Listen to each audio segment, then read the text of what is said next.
Add interim জামিন আজকে মহামান্য হাইকোর্ট আজকে মঞ্জুর করেছে। প্রাইমারিলি অন দ্য গ্রাউন্ড যে ওনার এগেনস্টে যে এফআইআর, সেই এফআইআর দেখা যাচ্ছে লজ হয়েছে 9 তারিখ, আর কমপ্লেন হয়েছে যে যার বেসিসে এফআইআর সেটাই হয়েছে 10 তারিখ। এই যে দুর্নীতি, এই যে কারচুপি, এই গ্রাউন্ডে প্রাইমারিলি ওনাকে আজকে ইন্টারিম বেল দেওয়া হলো এবং মহামান্য বিচারপতির পরিষ্কার অবজারভেশন যে একজন সিটিজেন অফ ইন্ডিয়াকে এরম অন্যায়ভাবে কেন 17 দিন কাস্টাডিতে রাখা হলো এবং এর জন্য কেন কনসার্ন পুলিশ অফিসারদের বিরুদ্ধে কোনো ব্যবস্থা নেওয়া হবে না এবং ওনাদেরকে কাস্টাডিতে করা হবে না, এবং এই মর্মে জুরিসডিকশন যে সুপারিনটেন্ডেন্ট অফ পুলিশ ওনাকে একটি রিপোর্ট ফাইল করতে বলেছে 29 তারিখের মধ্যে। কারণ একটা এফআইআর হয় অবশ্যই উদ্দেশ্যপ্রণোদিত, যাতে করে যারা এই অন্যায় সন্দেশখালীতে যে অন্যায় হচ্ছে তার বিরুদ্ধে যারা সোচ্চার হচ্ছেন তাদের কণ্ঠ রোধ করার জন্য এই এফআইআর। কারণ আমরা সবাই জানি একটা কমপ্লেনের বেসিসেই একটা এফআইআর হয়, যেখানে কমপ্লেনটাই হচ্ছে 10 তারিখে, তার বেসিসে কি করে 9 তারিখে এফআইআর হয় এটাই আশ্চর্যজনক, এটা সম্ভব না। আরেকবার আপনাদের বলবো, নিরাপদ সর্দারকে শর্ত সাপেক্ষে জামিন দিয়েছে কলকাতা হাইকোর্ট এবং এটাও স্পষ্ট করে দিয়েছে কলকাতা হাইকোর্ট আজই জেল মুক্তি করতে হবে নিরাপদ সর্দারকে, অন্যথায় আদালত অবমাননার নোটিশ ইস্যু করা হবে। সন্দেশখালী প্রাক্তন বিধায়ককে জামিন দিয়ে নির্দেশ দিয়েছে কলকাতা হাইকোর্ট। শর্ত সাপেক্ষে নিরাপদ সর্দারের অন্তর্বর্তীকালীন জামিনের আবেদন মঞ্জুর করেছে আদালত। এই শর্ত না মানলে হাইকোর্টের অনুমতি ছাড়াই জামিন খারিজ করতে পারবে নিম্ন আদালত।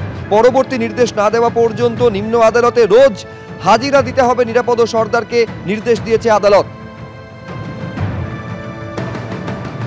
কোর্টে ফের ধাক্কা খেল রাজ্য। নিরাপদ সর্দার সিপিএম এর প্রাক্তন বিধায়ক, তাকে অন্তর্বর্তীকালীন জামিন দিল কলকাতা হাইকোর্ট। স্পষ্ট কলকাতা হাইকোর্টের নির্দেশ যে আজই তার জেল মুক্তি হতে হবে, অন্যথায় আদালত অবমাননার নোটিশ ইস্যু করা হবে।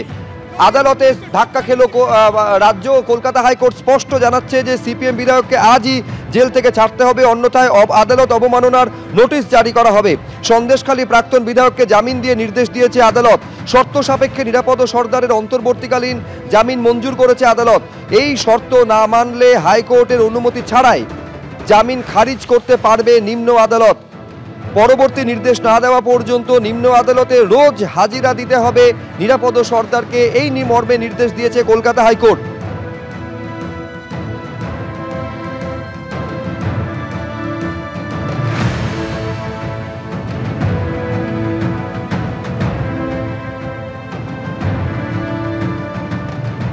এর আগে সম্প্রচারিত হয়েছিল যে নিঃশর্ত জামিন দেওয়া হয়েছে নিরাপদ সর্দারকে, আর এখন জানা যাচ্ছে শর্ত সাপেক্ষে জামিন দেওয়া হয়েছে নিরাপদ সর্দারকে। কিছু শর্ত আরোপ করে দেওয়া হয়েছে, যেখানে বলা হচ্ছে যে নিরাপদ সর্দারকে ব্যক্তিগত বন্ডে জামিন দেওয়া হয়েছে এবং সেই যে শর্ত আরোপ করা হয়েছে সেই শর্ত যদি না মানা হয় তাহলে হাইকোর্টের অনুমতি ছাড়াই জামিন খারিজ করতে পারবে নিম্ন আদালত এবং পরবর্তী নির্দেশ না দেওয়া পর্যন্ত নিম্ন আদালতে রোজ হাজিরা দিতে হবে নিরাপদ সর্দারকে।